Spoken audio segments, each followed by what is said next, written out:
इसमें दो चीजें हैं यार। फर्स्ट ऑफ ऑल थोड़ा लंबा चलेगा यार, प्रोसेस लंबा चलेगा, और ये बात मान के चलनी है कि प्रोसेस लंबा चलेगा। ठीक है, ऐसा बहुत कम होता है, मतलब रेयर केस होता है कि कोई 6, 7, 8 महीने पढ़ा और उसका एग्जाम निकल गया। मैं तो नहीं कर सकता। ठीक है, तो वो चीज है कि प्रोसेस लंबा चलेगा, 2-3 साल मान के चलो कि, क्योंकि 1 साल तो आपकी एग्जाम की साइकिल ही है। आप मई में आप जाओगे प्रीलिम्स देने, और जब तक आपका रिजल्ट आएगा अगले साल का अप्रैल आ जाएगा, तो 1 साल तो एग्जाम ही चलता रहेगा। तो वो तो आप भूल जाओ, और उससे पहले आपने कितनी तैयारी कर ली, 1-2 साल तो मिनिमम आपको तैयारी करने के लिए भी चाहिए। तो थोड़ी लंबी जर्नी है, और इसमें बात यही है कि ये नहीं करना कि रोज मेरा गोल है कि मैं 16 घंटे पढ़ रहा हूं, मैं रोज 14 घंटे पढ़ रहा हूं। वो 1 हफ्ता चलेगा, 10 दिन चलेगा, उसके बाद वो बैठ जाएगा। वो पॉसिबल नहीं है। रादर मैं रोज 8 घंटे पढ़ूंगा, मैं रोज 9 घंटे पढ़ूंगा, अपने कंफर्ट जोन में रह के पढ़ूंगा कि मैं 8 घंटा आज पढ़ा, पर लेकिन 8 घंटे पढ़ाई वाले टाइम में मैंने सिर्फ पढ़ाई करी। मेरा मोबाइल नहीं है मेरे पास, मेरे आसपास कोई भी नहीं है, मेरे पास सिर्फ और सिर्फ मैं पढ़ाई कर रहा हूँ 8 घंटा। वो हमेशा बेनिफिशियल है, रादर देन कि मैं 3 दिन 12 घंटे पढ़ा और 2 दिन में कुछ भी नहीं पढ़ा। तो ऐसे ही आपको करना है। It's not a sprint, it's a marathon. रोज आपको उठना है, रोज आपको कंसिस्टेंटली पढ़ना है। तो जब तक ये होता रहेगा तब तक चीजें आसान है। और जिस दिन ये चीज ब्रेक हुई, कि चलो ब्रेक होना भी चाहिए, 1 महीना हो गया, 15 दिन हो गए, 20 दिन हो गए, लगातार आप शेड्यूल फॉलो कर रहे हो, चलो ठीक है, you take a Sunday off. मेरा ये होता था, मैं 6 दिन पढ़ा, संडे को मैं टेस्ट देता था और दैट्स इट। संडे को मैं सिर्फ टेस्ट देता था और कुछ भी नहीं करता था। मैं 2 घंटे टेस्ट देने चला गया और उसके बाद मेरा दिन फ्री है, मैं आज कुछ नहीं पढ़ूंगा।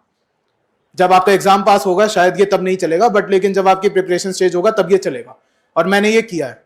तो हैव योर ब्रेक्स। ऐसा नहीं है कि बिल्कुल ही रोबोट बन जाना है, कि कमरे के अंदर बंद पड़े हैं बिल्कुल, किसी से बात नहीं करनी, किसी से कुछ नहीं करनी, वो काम नहीं आएगा।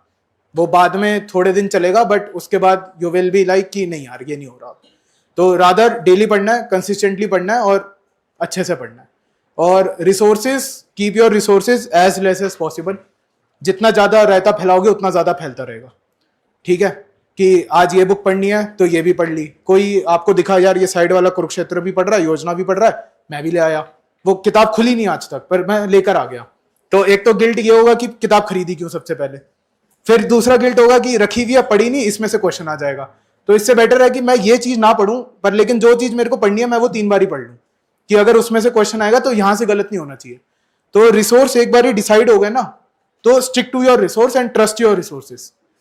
और बाद में अगर आपको लगे ना कि कुछ चीज मिस हो रही है, कि ये यहां से मिस हो रहा है, यहां से मिस हो रहा है, मेरे लिए the way to fill my knowledge gaps was always through test. कि अगर आज मैं टेस्ट देने गया, वहां पे इन्फ्लेशन का क्वेश्चन आ गया, मेरे को पता है इन्फ्लेशन क्या होती है, मैंने सब कुछ पढ़ लिया, सीपीआई क्या, डब्ल्यूए पीपीआई क्या, मैंने सब कुछ पढ़ लिया, बट स्टिल मेरे को एक ऐसा स्टेटमेंट मिल गया जो मैंने कभी नहीं पढ़ा था, और शायद किसी बुक से उन्होंने उठाया होगा और वो उन्होंने उस क्वेश्चन में लिख दिया। तो रादर मैं वो पूरी बुक नहीं पढ़ूंगा, मैं वो वाली स्टेटमेंट अपनी एक कॉपी में लिख लूंगा कि ये स्टेटमेंट मुझे नहीं आता था, ये क्वेश्चन मैं गलत करके आया, नेक्स्ट टाइम अगर ये स्टेटमेंट आई तो ये क्वेश्चन गलत नहीं होना चाहिए।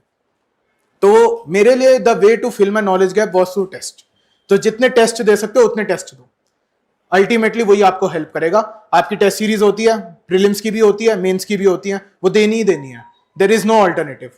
आप टेस्ट से जितना भागोगे आप एग्जाम वाले दिन उतना ज्यादा रिग्रेट करोगे कि ये मैंने पहले क्यों नहीं किया ये काम। तो रादर पहले से ही तैयार रहो कि भाई मैं टेस्ट दे चुका हूं, मैं 5-7 हजार क्वेश्चन लगा चुका हूं प्रीलिम्स के, पहले से आने दो नए 100 क्वेश्चन देख लूंगा। तो ऐसा आपका एटीट्यूड बन जाना चाहिए by the day of your exam.